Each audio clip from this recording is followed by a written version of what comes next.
Silas, you're a barrel of fun. Look at me. I'm a comet. Jax, also affected by the gas, was trying to explain the situation to the Admiral. A slingshot, Shoemaker roared with laughter. Magnificent. A true display of resourcefulness. Sterling, why can't you be more like this brave lad? Sterling, the only one who had been wearing a sealed gas mask, watched in horror as his nemesis, Pip Pendergast, was awarded a medal for extreme bravery in the face of hilarity. Epilogue. Fondly, Silas. Weeks later, Jack sat in the now converted petty officer's lounge, which featured a waterfall and a sushi bar. He opened a digital postcard from the sun-drenched beaches of a resort planet 3 systems away. Dear Acting Director Maverick, having a wonderful time here at the Mandatory Stress Relief Center. The doctors say my high blood pressure is almost down to a level where I can stop vibrating. Thank you for handling the base in my absence. P.S. Please excuse the smudge on the screen. My martini spilled. Ever so fondly, Wally, formerly Director, Sterling. Jack smiled, toasted the screen with a glass of cactus juice, and looked at Pip. Well, Pip, you heard the man. Back to work. Pip adjusted his glasses. Sir, Sydney just ate the lawnmower. Nah, Jack said, leaning back. Just give him some peanut butter. It's going to be a long war. The Archipelago Absurdity, a novel of maritime mishaps and tropical turmoil. Chapter 1. The Director's Duodenum. Director Barnaby Blood Pressure Baxter was a man whose internal temperature was consistently 5 degrees higher than the surrounding tropical air. He sat behind a mahogany desk in the command center of the Azure Archipelago Security Zone, AASZ, staring at a requisition form for tactical silk suspenders. Wow, wow, wow, Baxter muttered, his voice reaching a pitch usually reserved for distressed canaries. Lieutenant Collins, you are the logistics officer. If the field agents need tactical silk suspenders for the annual gala, you don't look into it. You snap to it, you shake a leg, you know what I mean. Collins, a man whose spine was made of pure jelly and ambition, nodded furiously. Sir, it's a logistics nightmare. But that's not the worst of it. I just got an encrypted ping from the main office. Chief Inspector, Iron Jaw, Sterling is arriving today for a surprise audit. Baxter's face transitioned from a healthy beet red to a ghostly shade of Victorian lace.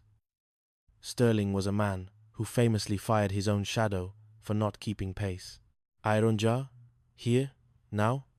Baxter began popping antacids like they were candy. Look at this place. The sinks in the officers' club are backing up. The grass hasn't been trimmed since the monsoon, and we have a crew of misfits on patrol boat 73. The phone rang. Baxter snatched it up. Director Baxter's office. Who did you expect? The ghost of Christmas past? Listen, Chief. I don't care if the sinks are backing up. I am the director, not a plumber. My stomach acid could currently power a small city. I just don't care. He slammed the phone down and turned to Collins with a desperate glint in his eye.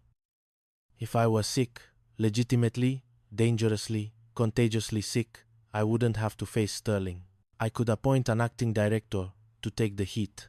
Someone Sterling would inevitably fire, leaving me to recover and reclaim my throne once the storm passes. Sir, you're a genius, Collins praised. But who would be the sacrificial lamb?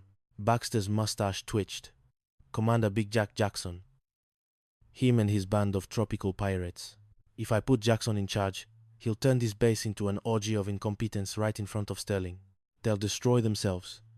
And I'll be tucked away in the infirmary, safe and sound. Chapter 2. The Appointment of Chaos. In the local infirmary, Baxter lay draped over a bed, groaning with a theatricality that would have made a Shakespearean lead weep.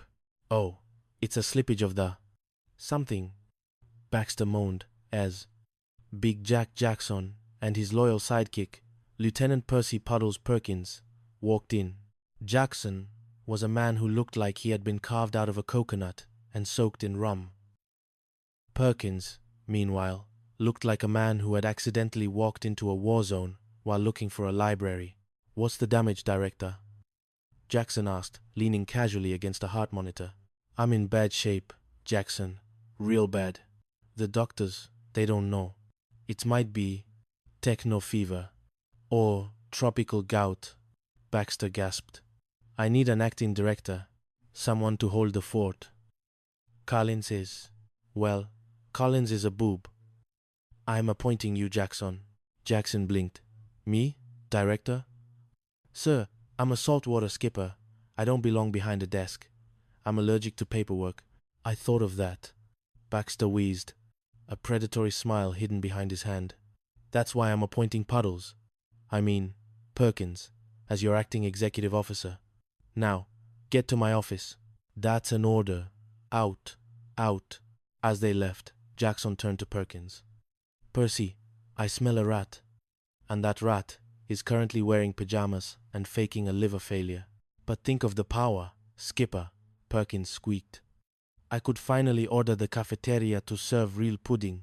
By the time they reached the command center, the chaos began. The phone lines were jammed.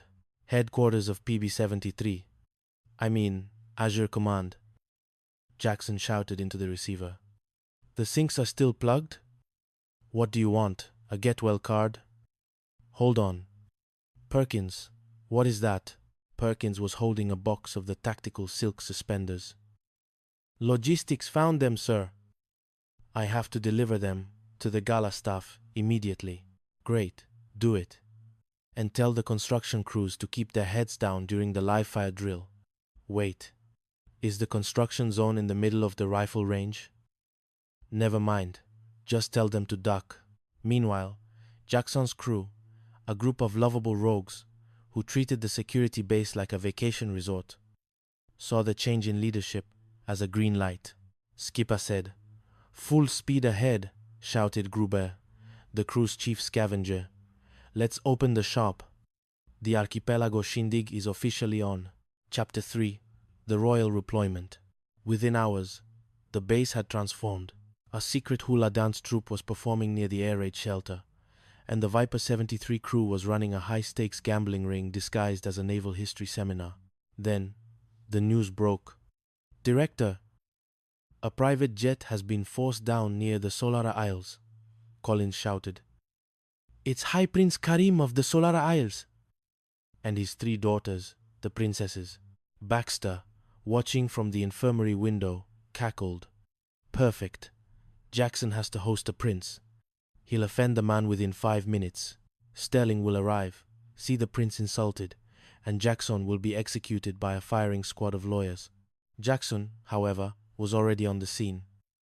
He met Prince Karim, a man who wore enough gold to sink a small yacht on the beach of a remote island. Greetings, Your Highness, Jackson said, bowing with surprisingly decent grace. I am Big Jack. We're here to rescue you. The prince looked skeptical. Are these men to be trusted with my priceless cargo? These are my daughters, the jewels of Solara. Gruber stepped forward, eyeing the princesses who were draped in veils. Wow, wow, wow, like a chicken. The prince bristled. Who dares debase the dignity of the princesses? It's a traditional greeting, sir, Jackson lied quickly. In our country, it means, your beauty is as radiant as a sunrise over a bucket of fried chicken. It's a high compliment. The prince seemed mollified, though suspicious. Jackson noticed something odd about the princess's feet, but he was too busy steering the boat to care. Back at the base, Baxter's plan to use tactical silk suspenders and hula girls to offend the incoming Chief Inspector Sterling was in full swing. He had hidden the hula girls in the bomb shelter, planning to tip off the inspector that Jackson was running an illicit cabaret.